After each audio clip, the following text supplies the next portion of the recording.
This week, I've found myself in an unfamiliar place. I've made less time for the usual errands and activities in my life because I've been focused on one thing.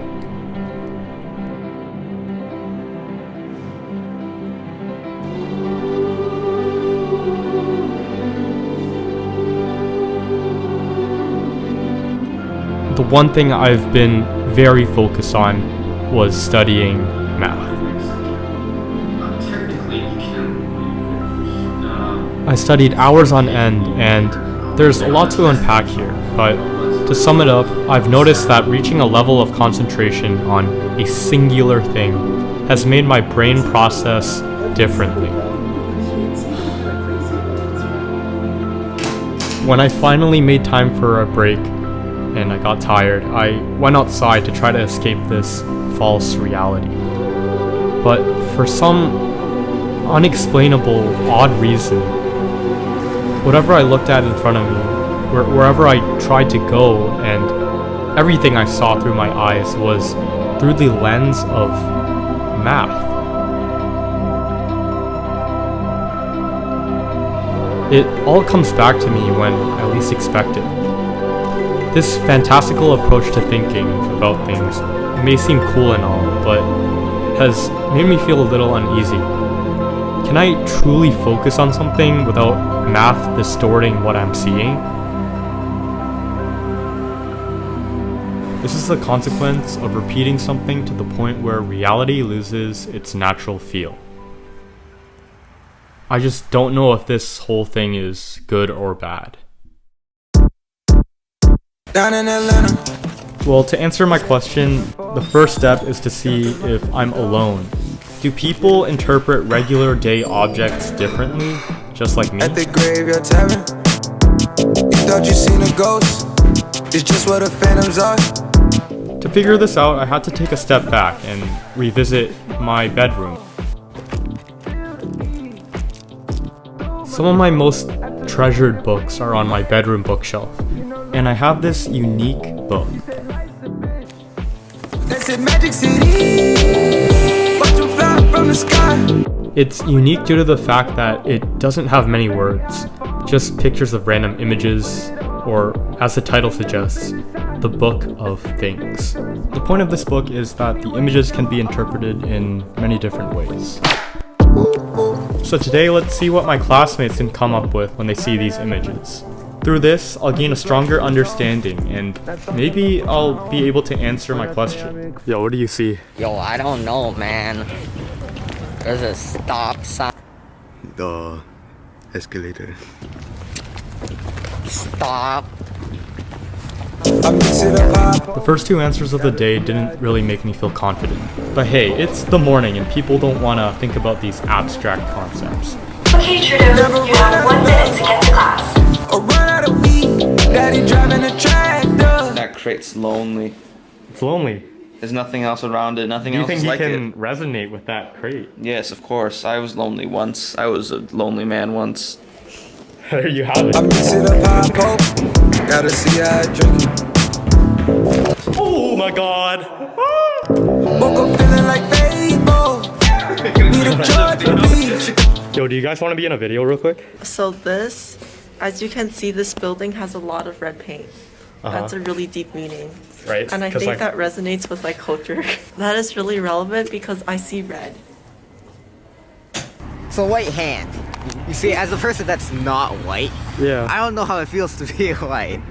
Okay, so you're expanding on racism now, and Oh yes, of course. So like I'm Asian and all, so you know. That's what I said. bro, you guys are That's you guys what are I talking about said. race. On him That's at what all. I. And like there's plants, and like they're green, and I like the color green. And money's green, money's green. Money's green. You like money? Yeah. Like a Hellcat a beam. It's looking good so far, but let's see what my other classmates from my other classes think. There's 10, right? Yeah. It's like, doesn't matter how much you sleep outside, but there's always gonna be a staircase up. I'm constantly refining the things that I do, like how you refine a sharp pencil to make it sharper. Yo, I like that. I like that. Let him leave with it all. We ain't never been inside. A city big, feeling small. Fun, have fun, Keep me awake, never Nick? I see candy.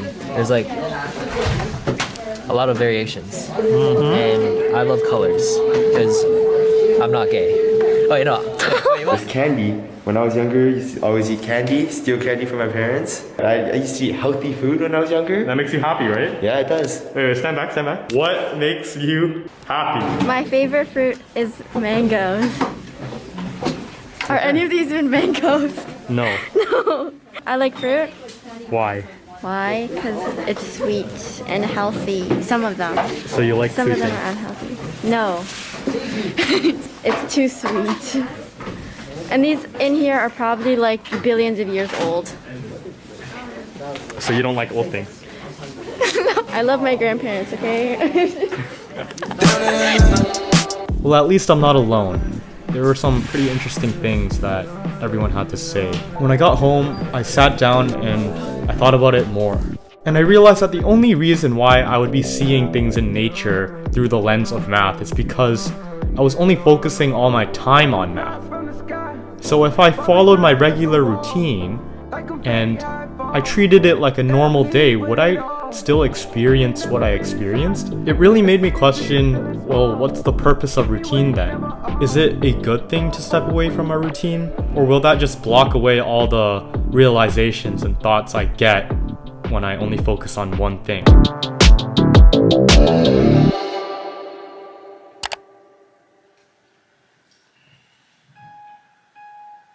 So overall, I think it's actually really good to step away from your routine once in a while. You see, the problem is that when you're stuck in a routine, you oftentimes are very busy or too busy to think clearly, and you really just end up having no time for deep thinking. It's really hard to grow your knowledge base and nurture new ideas when you're always in this routine position. But on the other hand, if you don't follow your routine and you kind of just focus on a few things or one thing, then you're not overwhelmed with a bunch of these topics from your routine, but you narrow down your field of vision to a single idea, thought, or task. For example, this past month, I've been bombarded with a lot of different things, a lot of different events, and so I was under the impression that time was flying. It's so hard on I'll just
My point is, like, how are you able to make realizations when every day you're just attacked with little bursts of these mosh pits and events and all this crazy shit? All your time is just filled up. Sure, you're having little bursts of fun here and there, but are you really improving yourself?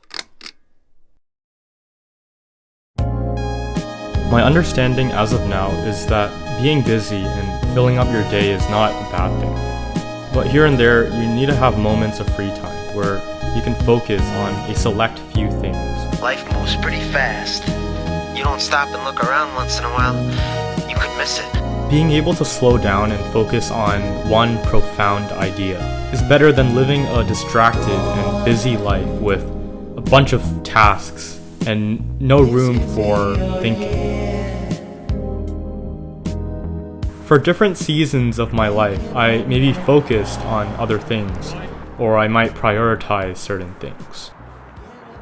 One month it might be basketball and just improving my game.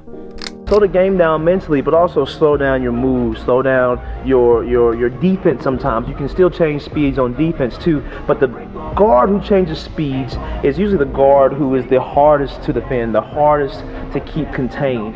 All right?